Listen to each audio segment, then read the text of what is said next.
So why am I here? And why do I care about board governance? I mean, I've never heard a talk on board governance specific to charities before. And I guess over the last 25 years, I've been an elder of at least 2 different churches. I've been at board level in different secular organisations. I run my own company. I've been a board member at several Christian charities. I've got 2 theology degrees, and no one talks about governance. And yet, with all that experience, I see it's often where things go wrong, or if things go wrong, where they're not put right as well. So what I just want to do is pick up on just my own experience. This is my personal view. I'm a trustee of Tyndale House. It's not the view of Tyndale House. I'm a trustee of a foundation. It's not the view of that foundation. This is a personal view and taken from observation. So I hope you can bear that in mind. But I'm worried because why do I worry? Organisations fail because of boards. Now, often we think about personal moral failure in Christian ministry. But what we don't often talk about is the governance failure that either allows that to happen or means that when it has happened, things haven't been put right. Now, let me just give you perhaps one example of governance failure as well as moral failure that you might be aware of. So you probably have heard of Ravi Zacharias and this very sad fall of him and Ravi Zacharias Ministries as well. Some of that ministry was based in the UK, and it had a devastating effect on the ministry and on the people involved in it as well. And then after the dust had settled and after I sent round my notes, you've got my notes there was a brilliant article written by somebody who was on the board of Ravi Zacharias Ministries. So it's Stacey Kasuke. She was the first woman to sit in RZIM's International's governance committee. And this article, which you'll find it in Christianity magazine, it came out on the 8th of April this year. I would recommend that if you don't do anything else after this, read that article because it's really brave. She writes with great humility, and it's an example of somebody who's no doubt very spiritual, very capable, found herself in a board position and a board in crisis, and it was a searing experience for her. And it's that she asked the question, do our boards in reality have a corrupt culture? And here she's referring, I think in the title, Would Jesus Overturn Your Board Table, to Christ throwing out those that bought and sold money in the temple. But do some even not-for-profit organisations have the same attitude of protect the organisation at all costs, and there's so much money flowing around that the culture becomes corrupt? And I saw this article after I did the outline and sent it in, but I'd like to think that some of the issues that we're going to talk about you will find will resonate with what she's saying in that article. So I hope the article's helpful, if nothing else, today. Now, some of you are on boards, most of you are on the boards of not-for-profit, but even if you're not, don't worry about it because this is still relevant for you. I've been an elder of 2 fine churches, and yet the kind of principles that not-for-profit operate under, if they're operating well, would really help local churches as well. I'll give you an example of that. Now, I was converted from a non-Christian background as a teenager at a flourishing church led by volunteer elders. But the church had no church meetings. The elders were not appointed for a term of office. There is no retirement policy. And when I was converted at that church, which is a few years ago now, it probably, for its area, was a pretty flourishing church. 60, 70, 80 people. There's a good spread of the ages. I was in the youth work and things were going well. Now, we go forward 40 years or so. Do you know what the average age of the elder in that church is? 85. Average age is 85. And the size of the congregation? 12. Pretty close, actually. You've been here somewhere. I can see that. Those elders, they didn't want change, and they were not accountable to everybody. And eventually, where you don't have accountability, you will have failure. So although in some ways it's a really boring subject, in other ways, it's probably the most important subject, whether you're in church leadership, or as I say, that you're a school governor, or typically a not-for-profit. And although some of you may have been in secular company leadership, there is a big difference, I think, between the way that some of the way that charities operate or non-for-profits operate to secular organizations. And sometimes if somebody comes into your Christian organization who knows all about big company governance, it can actually cause a great deal of problem if they don't understand the context that we're working from. But I just want to frame this much more positively, okay? So we kind of know the horror stories, and if we think more deeply, something's gone wrong at board level.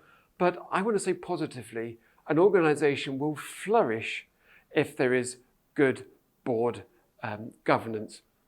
And just as an aside here, as somebody who is a trustee of a grant-making trust, and these kinds of questions are, if a good grant-making trust is doing its job, then it will be asking governance questions as well, because they know that organizations fail if you don't have good safeguards in place. But positively, they flourish, not just with a charismatic CEO, they flourish if there's a good board as well. So the first thing, this might sound obvious, but if you're on a board, you need to know why you're there.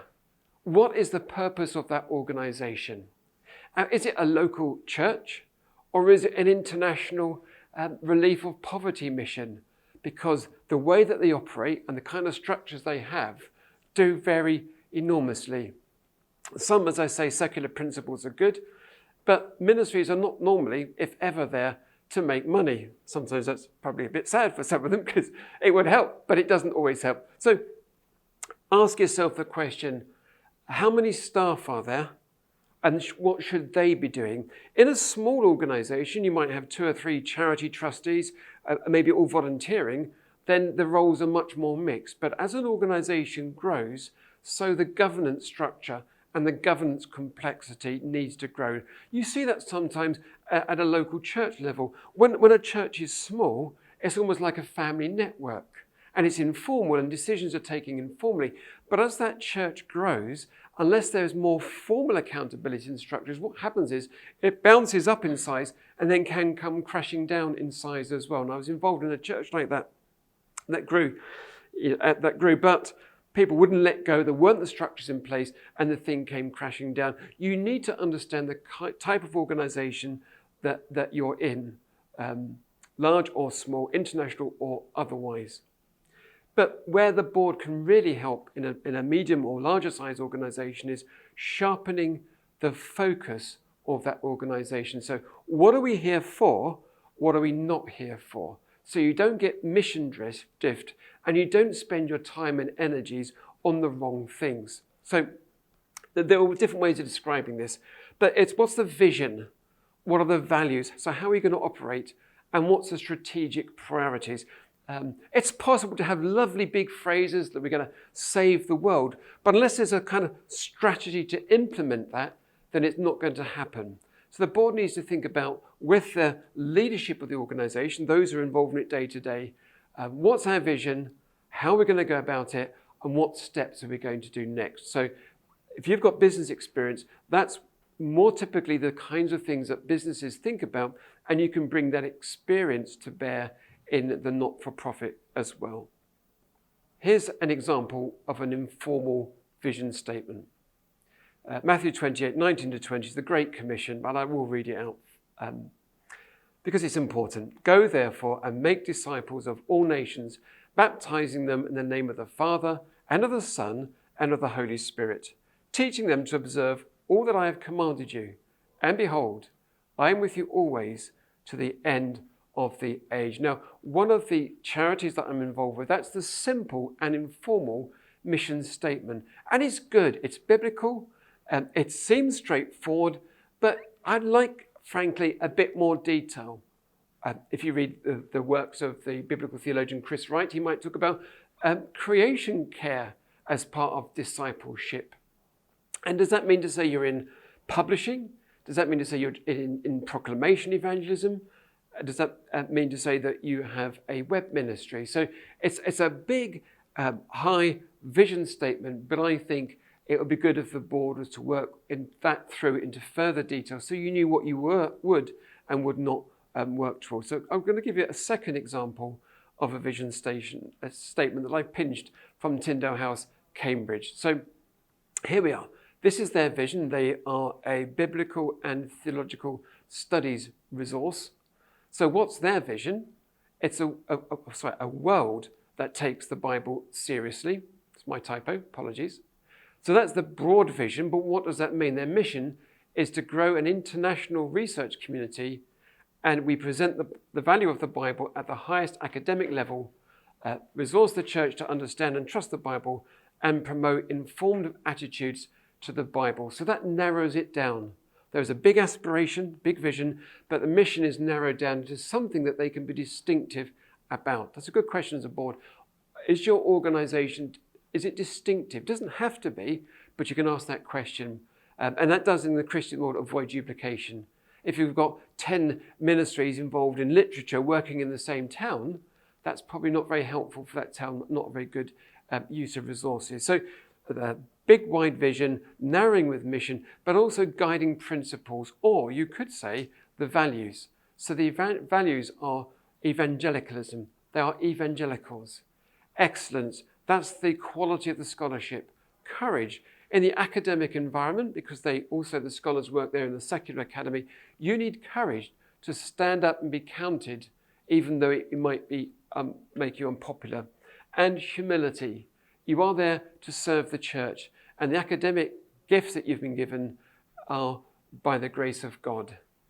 So be very wary of the other common sin of the academy is fear and pride. And so Tyndale House talks about courage and humility. I can take no credit for this, but I'm very grateful for it as an example of clarity, really. And now, the board is a bit further removed from the executive. They can ask these questions. And now something a bit more mundane, which is you need to make sure that the charity is doing things within the law. So if you have a charity, that it will probably, or a not-for-profit, it will have a kind of founding document. They look different in different countries. I'm in England, in a Baptist Union church. We have a kind of standard Baptist Union constitution. It says what we can do. Other charities have a constitution that say what they can do. It tells you how it should operate as well. And one of the responsibilities of a charity that you cannot delegate to the executive is you need to make sure that you're operating within the law. So to give an example, I might be a charity involved in Christian evangelism, but if it starts becoming involved in politics, that's normally outside a charity's objects. So you get yourself into trouble with the authorities by doing non-charitable work. And as trustees, you need to know what that sometimes tedious document says so that you're still operating within it. And with enthusiastic CEOs wanting to do this, that, and the other, you just need to make sure you keep the focus of the organisation with them. All right? We'll come on to that relationship in a minute. Now, here's the positive thing. So I've talked a minute about when things go wrong, but I much prefer the idea that the board is there very positively contributing toward an organisation. And the first point here, very important, is that the board respects the executive and the executive respects the board. And here we are, Matthew 20, verses 25 to 28, which I think is, for me, is perhaps the key scripture when we're thinking about a healthy board. Matthew 20, 25, 28. But Jesus called them to him and said, "You know that the rulers of the Gentiles lord it over them, and their great ones exercise authority over them. It shall not be so among you, but whoever would be great among you must be your servant, and whoever would be first among you must be your slave, even as the Son of Man came not to be served, but to serve, and to give his life as a ransom for many." And that's the contrasting attitude we've been hearing about, I think, in our morning plenary sessions, The secular mindset, whether it's political leaders, and it can be sometimes companies, is to lord it over, to be the big boss, to be the big business. That's very, very different to a Christ-like way of running a board or running an organization. You are there to serve other people. And that sense of humility towards others is vital, I think, towards the health of an organization. You're setting the right tone. And the tone of an organization comes from the top. And the top responsibility is the board. And that is with the executive, trickles down the organization, however big or small. The way that you treat other people is important for setting the tone of an organization. Matthew 20. So how can we support, if we're board members, the charity? We bring a breadth of experience. Proverbs 11:14, where there is no guidance, a people falls, but in an abundance of counselors, there is safety. One of the great things a good board can bring to an organization is breadth of experience. And that's when, if you're senior in years and maybe you've had a fruitful ministry or fruitful business experience, you can bring that experience to bear at a ripe old age. Now, boards have to be united by a common vision and a godly respect for each other. But with diverse experience, we can bring that diversity helpfully. So, for example, if you're looking for a healthy board, you probably want a mix of business skills and ministry skills as well. So typically, I'm thinking about this general skills. So the finance skills, really helpful if you've got on the board somebody who's got accountancy experience. Legal experience, cutting through red tape, knowing how to get things done is helpful. Somebody with experience of communications, particularly younger members of society. Not all board members have to be old and experienced. Having young people involved in one way or other is actually helpful.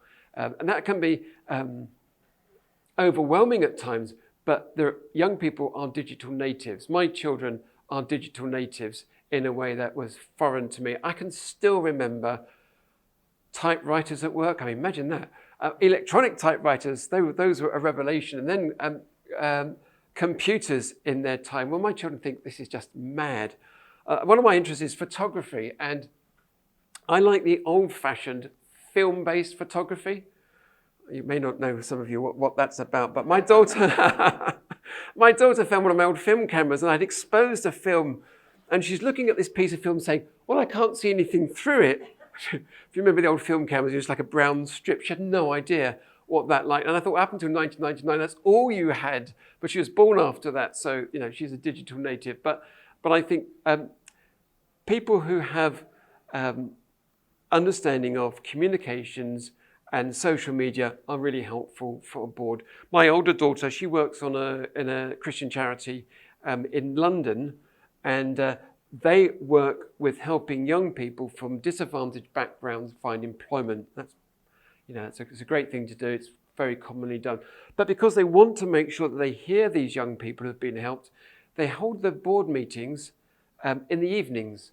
So they can have one or two board members from that background who are in jobs, low-paid jobs, they can't get a holiday. So they have board meetings in the evening. Why? Because they want to hear about their diverse experience. They wanted to come directly into the board. So when we're looking for experience, the breadth of experience, think of breadth of age as well as the ordinary kind of experience, like communications, personnel. I mean, in a number of boards I've been in, somebody with genuine personnel experience is really helpful because that just keeps changing. The law keeps changing, and the practical ways of dealing with difficult issues is great. And then safeguarding experience. Now, that's good, and I think also there's specific. So that's those are all generally useful for organizations, but you may have a particular angle to your organization. So if you're an educational organization, you want to make sure that you have teachers on the board. Yeah, seems pretty obvious. Not always. I know missions organizations who don't necessarily have missionaries on the board. Question whether that's going to be helpful to them. I'm a trustee of a theological organization. We want to make sure that we have theologians who can speak into the work being done by the staff on issues of theology. Or if you're working in the medical field, you need to make sure you've got some medics there as well, and so on and so forth. So you want the general skills and the specific skills. And all I'll say to you, you won't find it very easy finding people with all the skill sets. So at least when you're talking about these things at a board level, discuss where you've got strengths and weaknesses. And when you're looking to recruit board members, think through. Don't have 5 accountants, God bless them. You need other skill sets as well, because it can become a problem. And one thing that's quite helpful, I think, is having men and women on the board, not as tokens, but to be able to bring something as well, because in my experience, the tone of discussions changes for the better if more women are involved at a board as well. Sometimes I've seen boards behave in a very macho way, in a very controlling way, and I think we need, if you take Matthew 20 seriously, to have servant leaders modelled in the board, and that means paying everybody their due respect as well. And that may be more controversial for some ministry areas than other, but I've just seen and observed it's helpful. And if you find that there are areas you are lacking in, when you're looking for trustees, prioritise those areas. A diverse board with a single vision brings a richness of experience to the executive that will mean that the board flourishes as well. But hold on a minute. We've just got to be careful that when we look to recruit board members, we're recruiting board members who can give something to the organisation. It's no good approaching somebody who is a brilliant accountant, and yet that person is far too busy to actually constructively contribute towards the charity as well. When I interview, and I think trustees should be involved in interviewing for potential trust positions. It's not something you can just delegate to the chief executive or staff team. I think trustees should do it together with the executive. I always ask this question, how busy are you? You get people who can't say no, and you end up with a stack of things but no time. That's no good to your organisation, and particularly in a crisis. So, it's just as one example, at Tyndale House, we have 4 board meetings a year, and my rule of thumb is to say to a trustee, I'd like you to be there 3 out of 4 times a year. 3 out of the 4 times a year we have in-person meetings, and I say, I'd like if you can make 3 out of 4 times a year, and 2 out of those 4 meetings in person as well. That is something you may need to think about, but generally speaking, the kind of level of relationship development is much better in person than it is sitting around a screen. Now, I have had board meetings around screens, but my observation is your quality of interaction goes down, your ability to build relationships goes down. They're not so much relational, those kinds of board meetings, they're more transactional. So I do think, and if you've got an international ministry, that's always a challenge. You need to find ways of having personal, in-person meetings. I know some organisations come here and have board meetings here as well. That may be just asking a lot of people on top of everything else, but I do think in-person is important. And one of the ways we changed slightly the pattern of meeting at Tyndale House was we make sure one of those 4 meetings a year is an overnight meeting as well.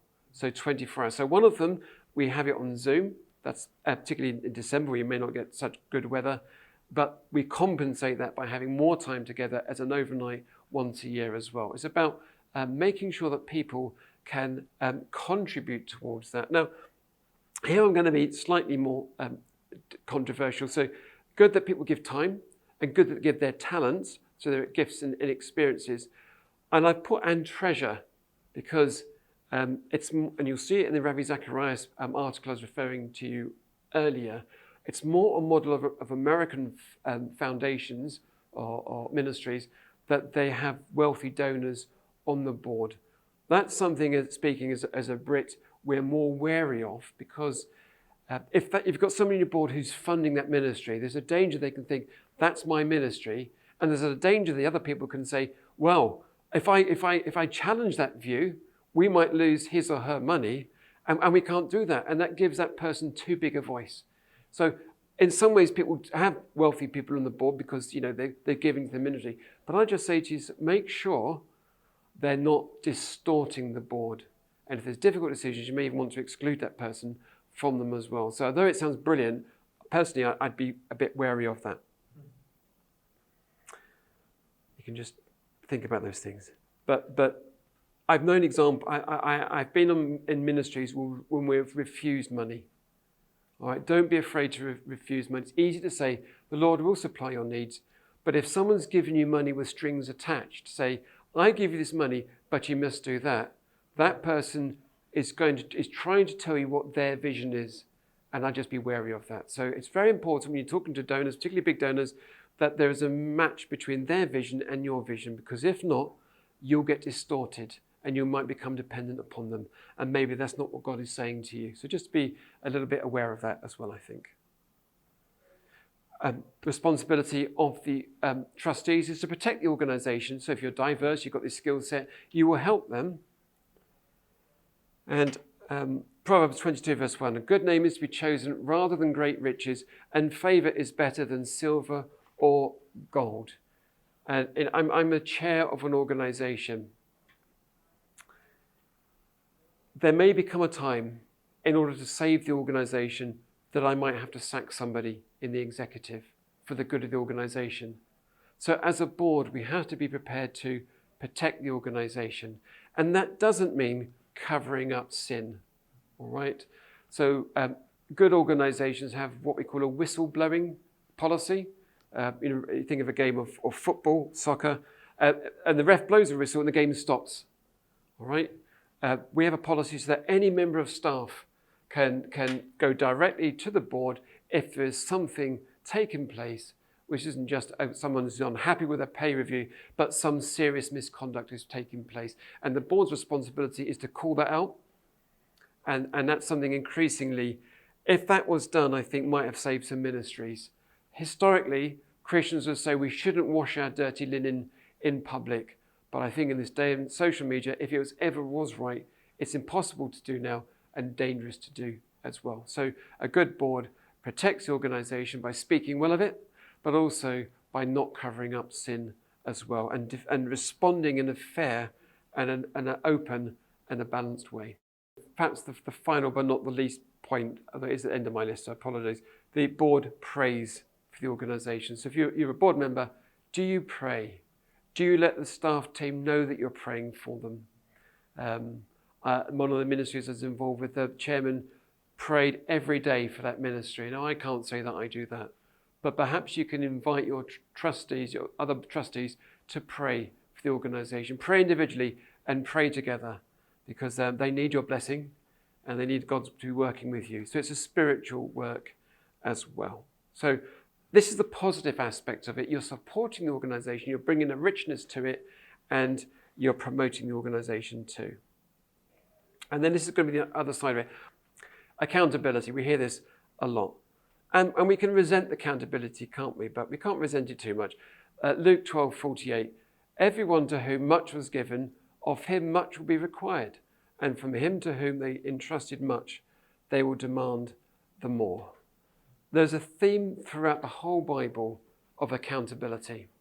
And where there wasn't accountability, there comes corruption as well. And churches, particularly big churches and big ministry, can be led by some very, very gifted people. The higher the gift, they're greatly motivated. They might be self-starters, they might be entrepreneurs. They have huge influence. Then it's right and proper that the degree of accountability gets bigger rather than gets less. So big organizations, big churches should worry more about accountability than any other organization, because the impact of, sadly, Ravi Zacharias failing was huge. And that's true of other ministry leaders and ministries that have failed as well. So don't resent accountability. It is part of God's grace for us to support and also prevent sin. Now, one of the things that creates a problem of accountability is if there's conflict between members of the board. You'll see one of the issues that she raises in the article about Ravi Zacharias was that there were family members on the board. Now that's a challenge. Organisations go through different life cycles. A small organisation, it's friends and family who get behind you and support the ministry. But as it grows, that becomes, in my view, less acceptable.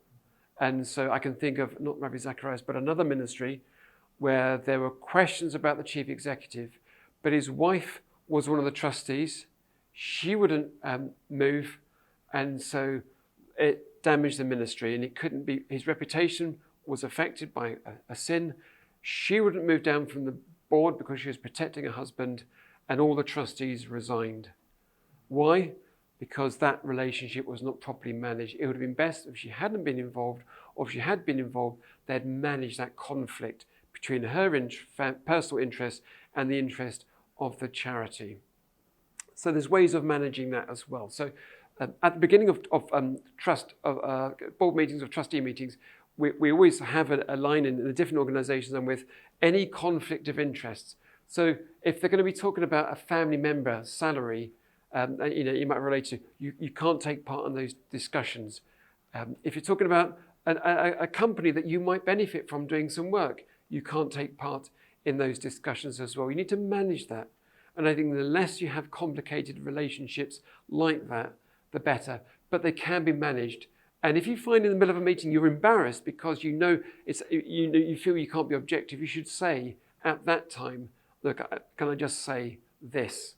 So managing that, because if you've got that conflict of interest, you can't make the best decisions for that organisation as well.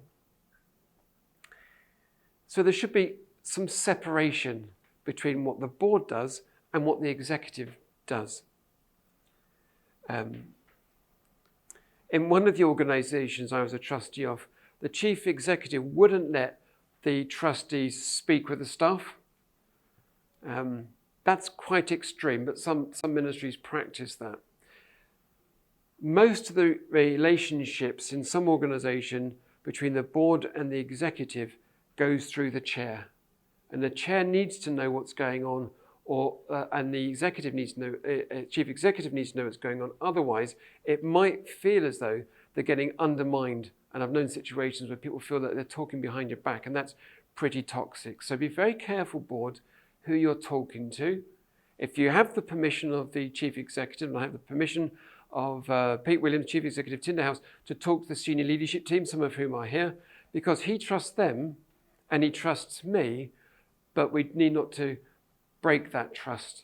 So watch out for personal relationships. Don't abuse access to staff members if we're board members either. Because also, you get the other issue that comes up is the danger of interference. I'm going to tell you a horror story of a friend of mine. He was a chief executive of an international mission for missionaries. Great chap, medically qualified, has written books. He had a chairman who came from the business world, and he was a banker, and he had a very strong personality, and he had very strong views on the role of women. And he kept pushing his views. He kept telling the chief executive what to do all the time. He kept interfering to the degree the stress became so much, the chief executive had a heart attack. It's quite shocking. It happened. Sorry? They're both men. Both men. But the pressure, the board should have called that out long before it happened. But it's an example where somebody, very aggressive business person, got to be chair, thought it was his organisation and wanted to run it the way that he wanted to. And that's a toxic relationship. So be very careful about that relationship. I'll talk a bit maybe in a minute as well. But the board should know that it's to stand back from operational detail unless it's invited. Smaller boards, smaller organisations, it's much more mixed. But as the organisation grows, just be aware of that. You don't want interference in what's going on. And we'll look at how to deal with that later on. But be wary of interfering. And executives should have their plans, but bring them to the board for testing. Luke 14:28. For which of you, desiring to build a tower, does not first sit down and count the cost, whether he has enough to complete it? Now, you might have a really charismatic, hard-working chief executive who comes to you and says, oh, can we do this? Can we do that? To the other. Your job as a board to say, well, how much? When? With who? What staff? You're to test it, probe it. Have you thought through this? Bring your experience to bear. Have you thought through that? Luke 14:28. Sit down, calm it down, think. What does 3 months look like? Where's the funding going to come from? Where are the people going to come from? That's a good role of a board to test it as well. Danger of interference, I talked about that, talked about testing the plans, dealing with complaints, touched about that already. Critical friends, honesty. Yeah, your trustees, your critical friends. What I mean by that is you're friends with the people, but you're also prepared to speak up and question things as well. And increasingly, I see a trend where the trustees meet without any of the executive team present. So I'll give you an example of that. So Tyndale House, at our board meetings, the board meets with the 6 senior executives for most of the day. Then we meet just with the chief executive, and we can talk to him more privately about sometimes personnel issues that arise and other things. And then we ask him to leave so that we as the board can talk as freely as possible about his performance, any staff issues that we're concerned about, or not at all. And because we do it every time we have a board meeting, it means if something is a crisis, it doesn't feel like a crisis because we're used to that pattern of meeting as well. So just a way of managing the separation between the non-executive and the executive roles.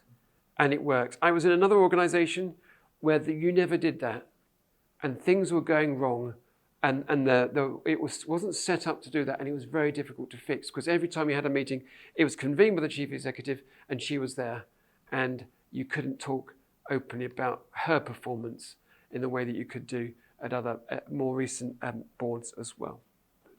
The point about succession planning is always at a board, fresh trustees should be your priority, because if your executive team are employees with permanent contracts, to keep the organisation fresh trustees help. But really good trustees, I can tell you from first-hand experience, are really hard to find. So it should be an item of prayer and concern all the time. So look out for that. Just something I just want to mention here, which we've touched on. If the key relationship in an organisation is between the chair and the chief executive, that relationship needs to be a relationship of trust. And when it goes wrong badly. So the chairman and the chief executive need to know what their roles are. There needs to be respect, but the CEO needs to know that there may come a time if something goes badly wrong, the chair and the board has to sack the chief executive. So guard that little bit of separation with grace. So it can go wrong when, I've mentioned that example where the chair thinks it's his company. The other way it can go wrong is the chief executive tries to dominate the chair and tell the chair all what's going on. There's no pushback, no evaluation. And the way that is often done is when the chief executive withholds information and manipulates the board and doesn't tell the board all that's going on. And I think it's quite important the chief executive is open and accountable and not withholding information as well. Good relationships, very important, but you're not mates, I think. Or in a bigger organisation, you've got to recognise you've got different roles as well. And there's mutual respect between the chairman and chief executive. I've got Psalm 78:72. With upright heart, he shepherded them and guided them with his skillful hands. You're dealing with skillful people, either on your board or in your senior executive. Respect each other. It helps enormously. How do I manage that relationship with Tyndale House? Then we have a respectful attitude towards each other. But I know that Peter will be honest with me and I'll be honest with him. We have regular meetings. So I meet him one-to-one once a month. Every year I do an annual review of him. And I don't think, I would say if you're in an organisation, your chief executive does need an annual review. And it's usually the chairman is the line manager, the chief executive. It just helps to have some targets, some personal targets, some organisational targets, but also positively, there is a support. How can we help you better in your ministry? And don't make assumptions. I saw that in my local church. I'm very grateful for it, but I've been involved in succession planning there, and the minister has been in place for 25 years, but I don't think anyone's ever really had a conversation with him saying, so how are things for you? How can we support you? They just make assumptions. And because it's not been in the history of the church, it didn't get done. We've got a new minister coming. We want to make sure these aren't kind of, you're working for us accountability. It's what can we do for you? How are things for you as well? And chief executive and chairman should be a part of that, and to express appreciation this year. So every year we have a pay review, and it's my responsibility as chairman to write to the chief executive, and as part of the pay rise review is to express thanks for all the work they've done during the year. If you've got a really good chief executive, it's their life, and they pour themselves into it. So, and then just using your time well. And having said that, I'm just about out of time. So just make sure board meetings, you've got all these skillful trustees, all these capable executives. You're in a big organisation. Don't waste their time on small things. Make sure you're dealing with the big things there as well. There's just my take on that. And if you have a board, have committees, empower committees. There's legal ways of doing that. So don't want to talk about that today. We have a business committee. We have a academic committee at Tyndale House. Another trust I'm with has 6 committees. A bit too much really, but it means that you can take tricky things and look at them properly away from the board time and report back to the board. Don't try and work out. My sister-in-law, she's a head teacher for school. She's got 1,500 school children, 180 staff, and she's pulling her hair out because one of the governors' meetings they were arguing about the colour of the bins to be used around the school. Levels of detail should be taken off the main board and put into a committee and report back, and the minutes of that committee circulated to the board. It's just to make sure that you can keep the main thing with the board. Don't waste their time. Make sure it's dealt with well.